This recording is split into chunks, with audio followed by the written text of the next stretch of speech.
UPA सरकार ने 10 साल में 1,52,901 करोड़ रुपीस तमिलनाडु को दिया। ತಮಿಳುನಾಡಿನಲ್ಲಿ ಬಿಜೆಪಿಯ ಸಮಾವೇಶದಲ್ಲಿ ಕೇಂದ್ರ ಗೃಹ ಸಚಿವ ಅಮಿತ್ ಶಾ ಮಾತನಾಡಿದರು. 2024ರಲ್ಲಿ ನಾವು ಮೊದಲ ಬಾರಿಗೆ ಒರಿಸ್ಸಾದಲ್ಲಿ ಪೂರ್ಣ ಬಹುಮತದ ಸರ್ಕಾರ ರಚಿಸಿದೀವಿ. ಅನೇಕ ವರ್ಷಗಳ ನಂತರ ಆಂಧ್ರದಲ್ಲಿ ಎನ್ಡಿಎ ಸರ್ಕಾರ ರಚಿಸಿದೀವಿ. 2025ರ ಆರಂಭದಲ್ಲೇ ದೆಹಲಿಯಲ್ಲಿ ಗೆಲುವು ಸಾಧಿಸಿದ್ದೀವಿ ಅಂತ ಸಂತಸ ವ್ಯಕ್ತಪಡಿಸಿದರು. ತಮಿಳುನಾಡಿನಲ್ಲಿ ಬಿಜೆಪಿ ಕಚೇರಿಯ ಉದ್ಘಾಟನೆಯನ್ನ ಮಾಡಿ ಸಮಾವೇಶದಲ್ಲಿ ಅಮಿತ್ ಶಾ ಅವರು ಮಾತನಾಡಿ ತಮಿಳುನಾಡಿನ ಸಿಎಂಗೆ ಓಪನ್ ಚಾಲೆಂಜ್ ಕೂಡ ಹಾಕಿದ್ದಾರೆ. ಪದೇ ಪದೇ ತಮಿಳುನಾಡಿನ ಸಿಎಂ ಮೋದಿ ಸರ್ಕಾರ ತಮಿಳುನಾಡಿಗೆ ಅನ್ಯಾಯ ಮಾಡಿದೆ ಅಂತ ಬರೀ ಸುಳ್ಳು ಮಾತುಗಳನ್ನು ಆಡ್ಕೊಂಡು ಓಡಾಡ್ತಾರೆ. ಆದ್ರೆ ನಾನು ಅಂಕಿ ಅಂಶ ಸಮೇತ ಉತ್ತರ ಕೊಡೋದಕ್ಕೆ ರೆಡಿಯಾಗಿದ್ದೀನಿ. ಇದಕ್ಕೆಲ್ಲ ತಮಿಳುನಾಡಿನ ಸಿಎಂ ಉತ್ತರವನ್ನ ಕೊಡ್ಲೇಬೇಕು. ತಮಿಳುನಾಡಿನ ಜನರ ಮುಂದೆ ಇದಕ್ಕೆ ಆನ್ಸರ್ ಮಾಡಬೇಕು ಅಂತ ಸವಾಲ್ ಹಾಕಿದ್ದಾರೆ. ಹಾಗೇನೆ ಮೋದಿ ಸರ್ಕಾರ ತಮಿಳುನಾಡಿಗೆ ಏನೆಲ್ಲ ಅನುದಾನವನ್ನ ಕೊಟ್ಟಿದೆ, ಅಭಿವೃದ್ಧಿಗಾಗಿ ಕೇಂದ್ರ ಸರ್ಕಾರದಿಂದ ಎಷ್ಟೆಲ್ಲ ಹಣ ಬಿಡುಗಡೆಯಾಗಿದೆ, ಬಜೆಟ್ನಲ್ಲಿ ಏನೆಲ್ಲ ಮೆನ್ಷನ್ ಆಗಿದೆ ಅನ್ನೋದಕ್ಕೆ ಸಂಬಂಧಪಟ್ಟ ಹಾಗೆ ಅಂಕಿ ಅಂಶಗಳ ಸಮೇತ ಯೋಜನೆಯ ವಿಚಾರವಾಗಿ ಮಾತನಾಡಿದರು. ಹಾಗೆ 2026ರಲ್ಲಿ ಹೊಸ ವರ್ಷವನ್ನ ನಾವು ತಮಿಳುನಾಡಿನಲ್ಲಿ ಎನ್ಡಿಎ ಸರ್ಕಾರ ರಚನೆ ಮಾಡೋದ್ರೊಂದಿಗೆ ಶುರು ಮಾಡ್ತೀವಿ ಅಂತ ಆತ್ಮವಿಶ್ವಾಸವನ್ನು ಕೂಡ ವ್ಯಕ್ತಪಡಿಸಿದ್ದಾರೆ. ತಮಿಳುನಾಡಿನಲ್ಲಿ ಈ ಸಲ ಜನ ಡಿಎಂಕೆ ನೇತೃತ್ವದ ಭ್ರಷ್ಟ ದೇಶ ವಿರೋಧಿ ಸರ್ಕಾರವನ್ನ ತೊಗೆಯಬೇಕು ಅಂತ ಹೇಳಿದ ಅಮಿತ್ ಶಾ ಬಿಜೆಪಿ ಇಲ್ಲಿ ಅಧಿಕಾರಕ್ಕೆ ಬರೋದು ಶತಸಿದ್ಧ ಅಂತ ಹೇಳಿದ್ದಾರೆ. ತಮಿಳುನಾಡಿನ ಕೊಯಂಬತ್ತೂರಿನಲ್ಲಿ ಬಿಜೆಪಿ ಕಚೇರಿಯನ್ನ ಉದ್ಘಾಟಿಸುವ ಸಮಯದಲ್ಲಿ ಗೋವಿಗೆ ಮೇವನ್ನ ಕೊಟ್ಟು ನಂತರ ಕಚೇರಿ ಉದ್ಘಾಟನೆಯನ್ನ ಮಾಡಿದ್ದಾರೆ.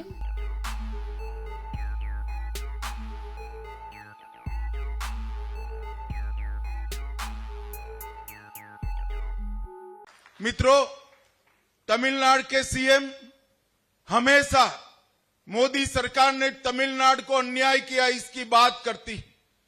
मैं आज सीएम साहब को कहने आया हूं, अगर आप सही बोलते हैं तो कल मेरी बात का जवाब तमिलनाडु की जनता के सामने देंगे।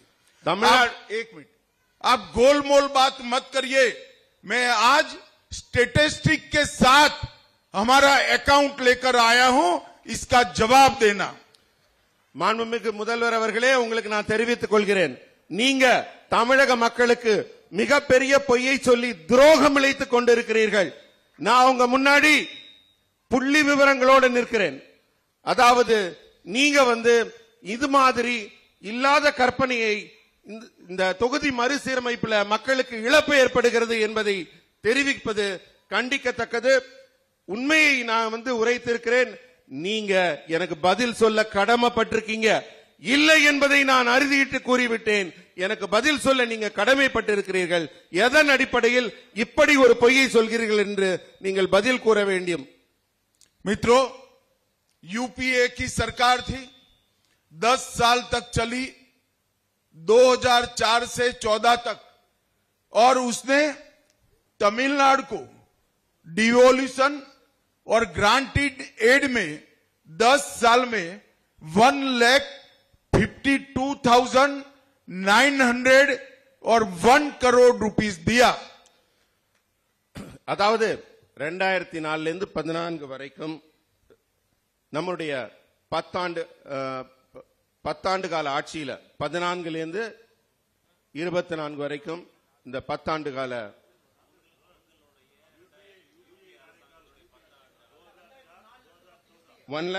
नहीं, यूपीए सरकार, आप लिखिए जरा.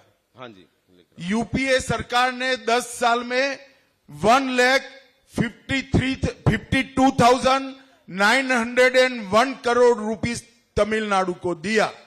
அதாவது 2004 இருந்து 14 வரைக்கும் நடைபெற்ற யூபிஏ கவர்மெண்ட் ஆட்சியில டெவல்யூஷன், கிராண்ட் இன் எய்ட், அதாவது இந்த திட்டங்களுக்காக வழங்கப்படும் மானிய தொகை உட்பட கொடுக்கப்பட்ட மொத்த தொகை 1,52,901 கோடி ரூபாய்.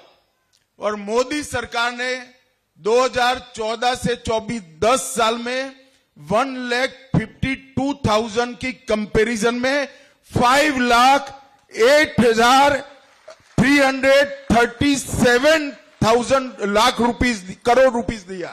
மோடி அவர்களின் ஆட்சி 2014 இருந்து 24 வரை நடைபெற்ற போது இதே போல திட்டங்களுக்கான தொகையும் மானிய தொகையும் சேர்த்து வழங்கப்பட்ட தொகை நீங்க 1,52,000 கம்பேர் பண்ணி பாத்தீங்கன்னா 5,01,337 கோடி ரூபாய் 5 மடங்கு கிட்டத்தட்ட அதிகமாக தரப்பட்டிருக்கிறது. यूपीए ने 10 साल में 1,52,000 करोड़ और मोदी जी ने 10 साल में 5,08,000 करोड़ रुपीस तमिलनाडु को दिया है.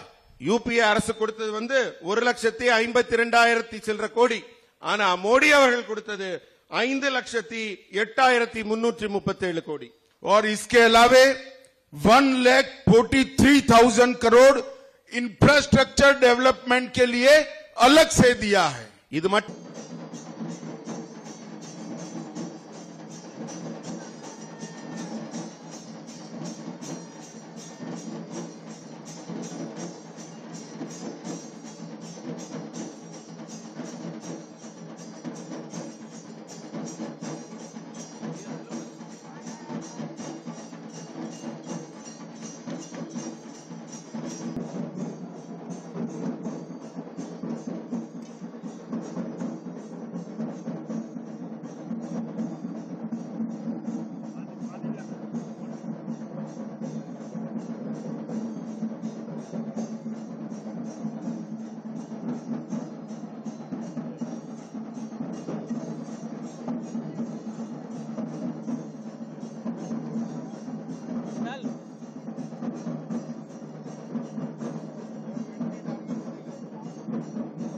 மலர் தூவி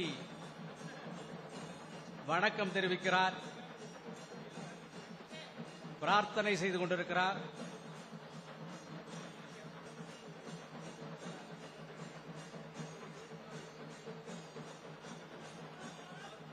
பாரத் மாதா கி, பாரத் மாதா கி, பாரதிய ஜனதா கட்சி, பாரதிய ஜனதா கட்சி அலுவலகத்தை திறந்து வைத்து இப்போது குத்து விளக்கு ஏற்றுகிறார்.